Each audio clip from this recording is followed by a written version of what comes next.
اچھا جی، تو آج سبق کون سا ہے؟ دوسرا تیسرا سبق؟ آج تاریخ کیا ہے انگریزی کی؟ 7 ہے، 7 ہے، 6 ہے، 7 ہے، 7 ہے بھائی، 7 جولائی بروز منگل، ہدایہ، ٹھیک ہے نا جی؟ اچھا جی، ثالث کتاب البیوع، تیسرا سبق، ایہما قام عن المجلس قبل القبول باطل الایجاب،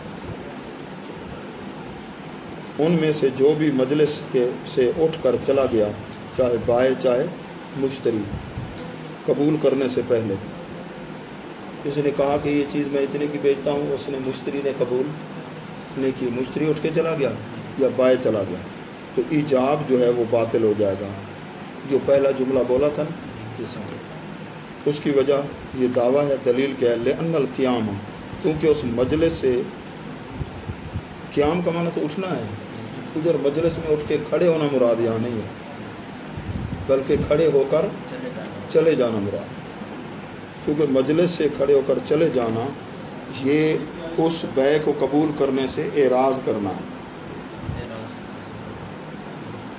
اور اس بیع سے، ٹھیک ہے نا، رجوع کرنا، منہ پھیرنا ہے، وَلَهُ ذَلِكَ عَلَى مَا ذَكَرْنَا، ٹھیک ہے نا؟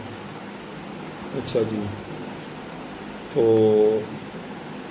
حضرت امام شافعی رحمۃ اللہ علیہ کی بھی دلیل ہے، ٹھیک ہے نا؟ آگے ایک مسئلہ آ رہا ہے، اذا حاصل الایجاب، اگلا مسئلہ قدوری کی عبارت، جس وقت ایجاب قبول دونوں حاصل ہو جائیں تو اب کیا ہے؟ بیع لازم ہے،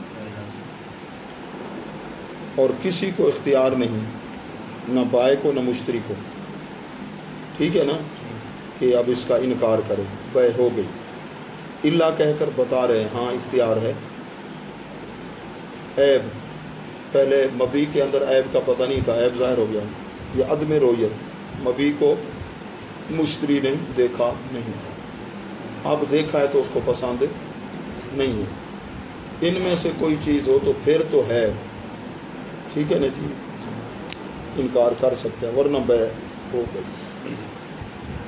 امام شافعی رحمۃ اللہ علیہ کیا فرماتے ہیں؟ وہ ہر ایک کے لیے وہ خیار مجلس ثابت فرماتے ہیں، اس نے کہا کہ 2000 کی میں نے بیچی، اس نے کہا خریدی، ابھی 2 گھنٹے محفل کو ہیں، بیٹھے رہے ہیں، اب بھی وہ انکار کر سکتا ہے بعد میں، جی مجھے قبول نہیں ہے، ہمارے ہاں نہیں، اس کو گنجائش نہیں،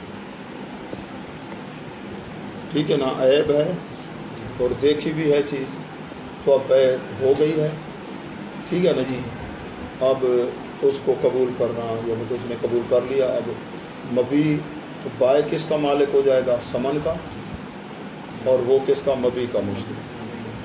لیکن امام شافعی رحمۃ اللہ علیہ ایک حدیث پاک ہے، اس کے استدلال کے طور پہ پیش فرماتے ہیں کہ خیار مجلس دونوں کے لیے خیار مجلس ہے، جب تک کہ مشتری اور بائع اس مجلس میں ہیں، چاہے 2 گھنٹے کی ہے 1 گھنٹے کی ہے، ٹھیک ہے نا، مشتری بھی اس کا انکار کر سکتا ہے، اعراض کر سکتا ہے، اور وہ بھی اپنی بات سے رجوع کر سکتا ہے، احناف کے نزدیک نہیں، امام شافعی صاحب کا جو مستدل ہے وہی مستدل احناف کا ہے، امام شافعی صاحب نے معنی اور لیا اور احناف نے معنی اور لیا، ہمارے امام نے، حدیث پاک ہے، المتباینان متعاقدین، بائع مشتری بالخیار، ان کو اختیار ہے، ما لم، جب تک، ما دامہ کے معنی، لم یتفرقا، جب تک کہ ایک دوسرے سے جدا نہ ہو، اس وقت تک اختیار ہے،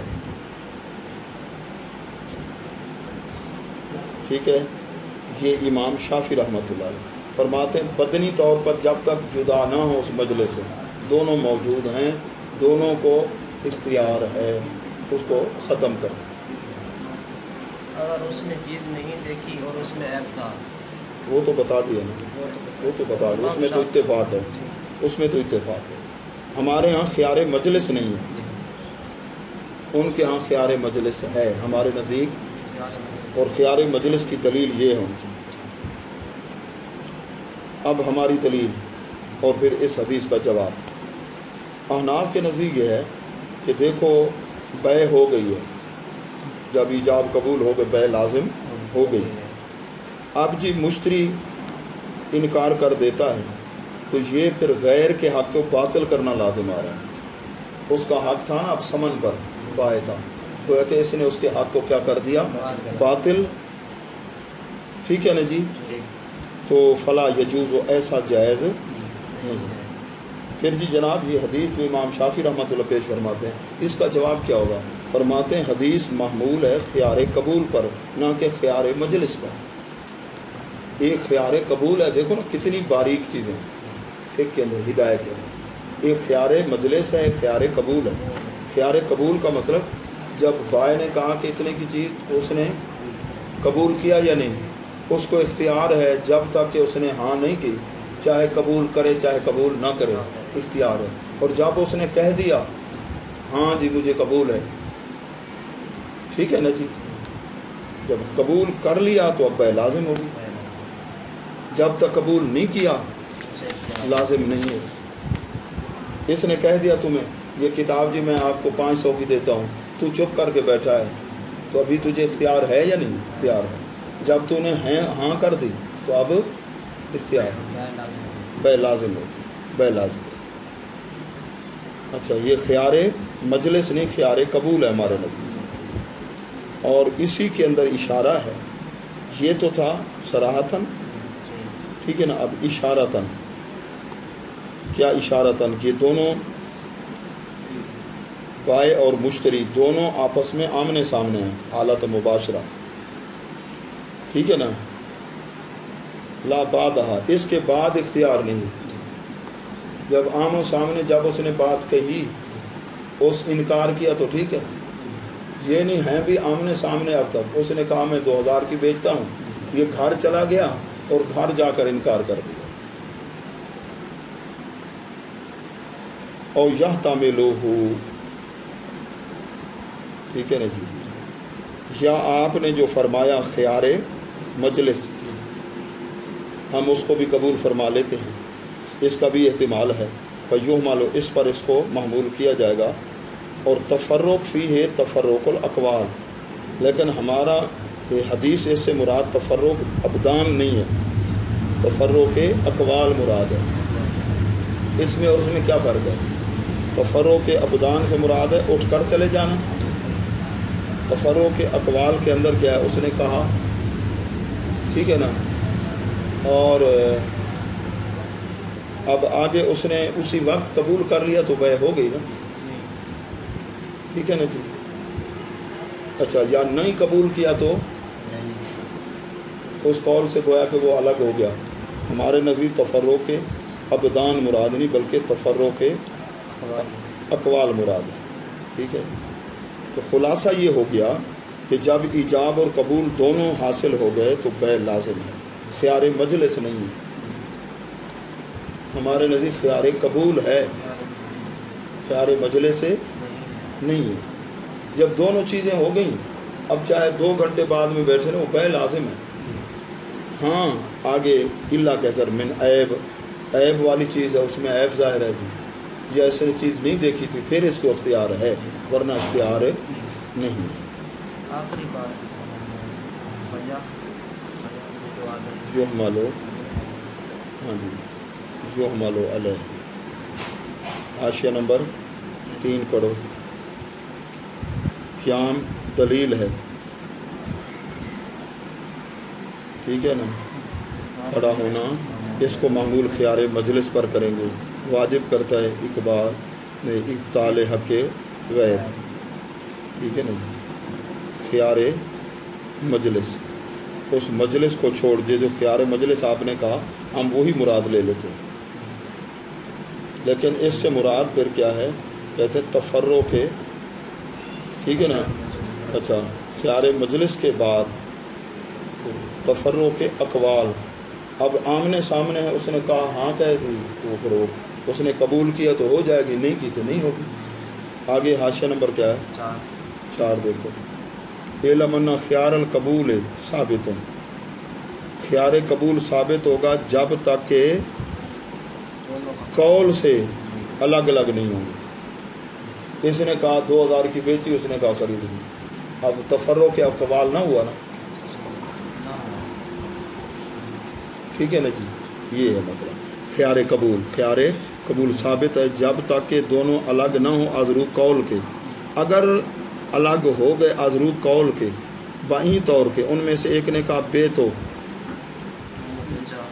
ٹھیک ہے نا جی، دوسرے نے کیا کہا اس طرح تو، اب خیار اس کے بعد باقی نہیں رہا،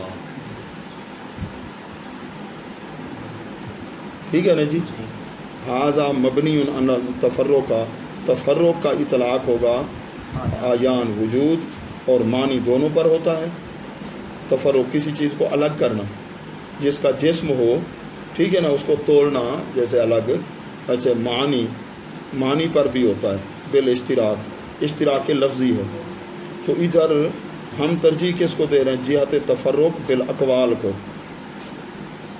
حاذا تعویل میری مراد ہے اس کو محمول کیا جائے گا تفرق کے اقوال پر، ٹھیک ہے نا.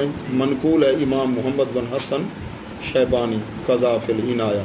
فإن قلتا، آپ اگر ذکر کریں کہ ذاکر ابن عمر، حضرت یہ جو حدیث پاک ہے ہدایت کے اندر، اس کے راوی حضرت عبداللہ بن عمر ہیں، اور راوی بڑے سیکا ہیں. صحابی تو ویسے سارے عادل ہوتے ہیں، تو یہ صحابہ میں عبادلہ ثلاثہ میں ہیں، عبداللہ بن عباس، عبداللہ بن عمر، عبداللہ بن مسعود، وہ اس کے راوی ہیں.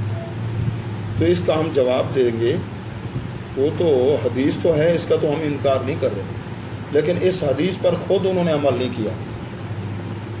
ایک معاملہ تھا ایسا بے کا، انہوں نے خود عمل. اگر راوی اپنی روایت پر خود عمل نہ کرے تو پتہ چلا ان کے نزدیک وہ روایت قابل عمل نہیں. اور جس طرح تم نے اصول شاشی کے اندر روایت پڑھی، جو جس نے نکاح کیا بغیر اذن ولی فنکاح ہوا باطل باطل باطل. راویہ کون ہے؟ ہم عائشہ رضی اللہ عنہ. لیکن انہوں نے عمل اس کے خلاف کیا، پتہ چلا یہ روایت ان کے نزدیک قابل عمل نہیں ہے، ٹھیک ہے. اچھا جی، تفرق بالابدان تعویل راوی لا یکون حجت علی غیرہ لا یکون رد احتمال آخر تقرر فی الاصول، ٹھیک ہے نا. راوی کا ایک تعویل کرنا، ایک ہے ظاہری معنی، ایک ہے اس کے اندر تعویل کرنا، ٹھیک ہے نا جی. تو ہمارے نزدیک ہے تفرق بالاقوال، اور خیار قبول اسے حاصل ہے، خیار مجلس حاصل نہیں. جی، مناظرہ رشیدیہ، مناظرہ رشیدیہ،